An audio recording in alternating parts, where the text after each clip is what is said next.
Today Show Toronto. I'm your host, James Pettinger, with events for this week in Toronto.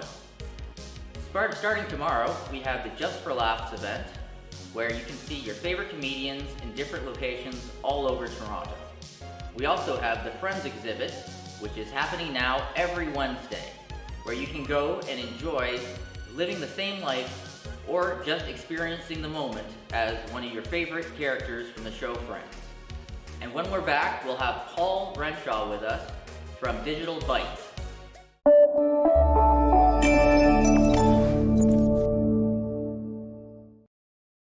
All about inclusion and really giving everyone a fair say.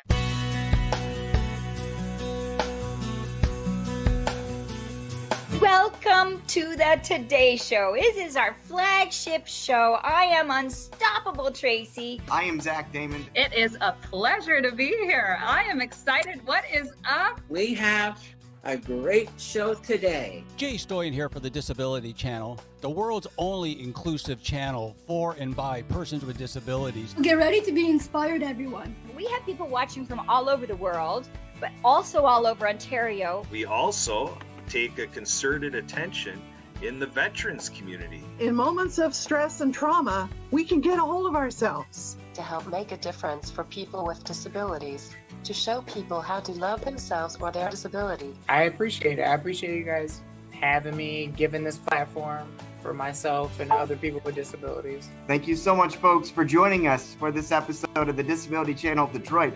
Please tune in next time.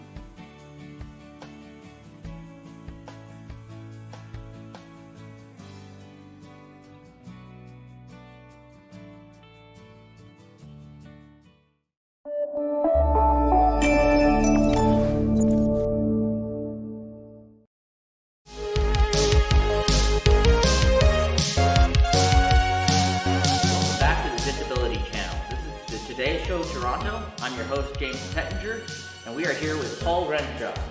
How are you doing today, Paul? Thank you. I'm doing really good today.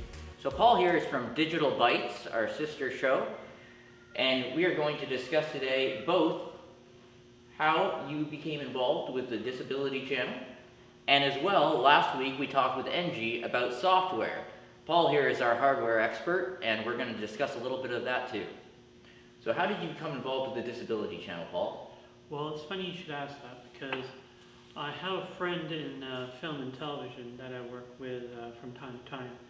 And I was doing a pet project of mine, and I was just getting my studio up and running, and he came in and used the studio and then talked to me about this new opportunity that he had called the Disability Channel. I was like, oh really? Send me your new show. I'm so happy for you. And then about a week or two later, he's like, I could totally get you in on this, because you've got your own disability. And I was like, that'd be great. I'd love that. So that's how I got into the Disability Channel, because Christopher Power is just one of my wonderful friends. Okay, that's interesting story, and I'm sure a lot of people share that same sort of story too, as well as getting involved with the Disability Channel. Do you know of other ways that maybe possibly people can get involved too as well? Well, I would highly suggest that are opposite. I would highly suggest that people check out the disabilitychannel.ca or any of the social medias on Instagram as well. But that's how we interact. Our YouTube channel is also one of the ways that we interact with our audience and try to come up with new shows as well, like Digital Bytes. So, and that's how we try to interact with our audience. Okay, awesome. So, let's dive a little bit into the hardware. All right, well, the hardware, usually we, laptops.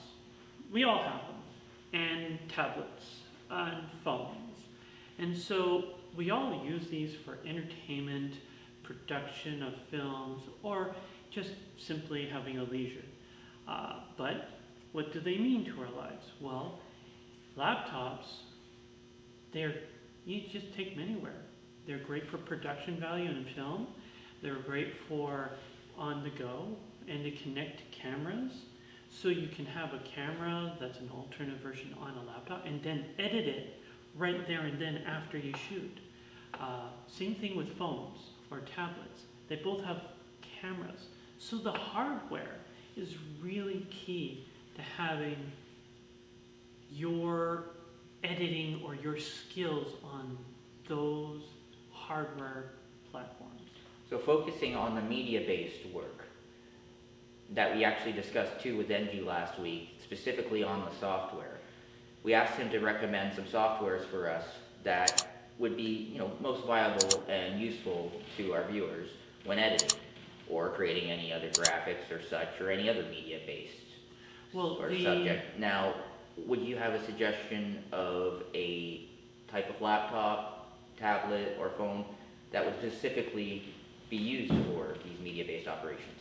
Well, for the media-based operations, my suggestions are always going to be, if you're editing, has to be a laptop. Doesn't matter if it's a Mac or it's a PC. They're both great for editing. It just depends what kind of passion you have for it. Now, why a laptop over a desktop? Laptop is more for if you're going to be traveling. So if you're going to do a production but you want to edit right after, then a laptop. But if you're just going to do a location base and then go home and edit, then it'd be a desktop. Okay. Any other interesting items to discuss on hardware? Well, as I mentioned, the phone and tablets. So like an iPad and an iPhone. I have two apps that I use. One is called Slice, and the other one is called Bizart. And I use Bizart for my photo editing and create, some video, short video promotion content. Whereas I use Slice for editing, and that's on my phone. But that's for when only I have a phone, right? So I need to edit on the go. So that's mobile media production, right?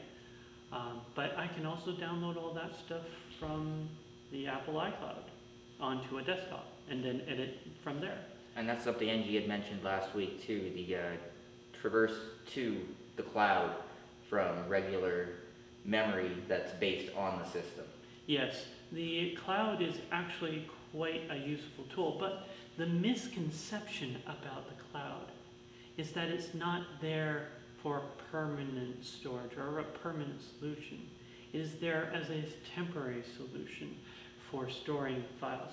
It is just for going from point A to point B and having a backup of your files.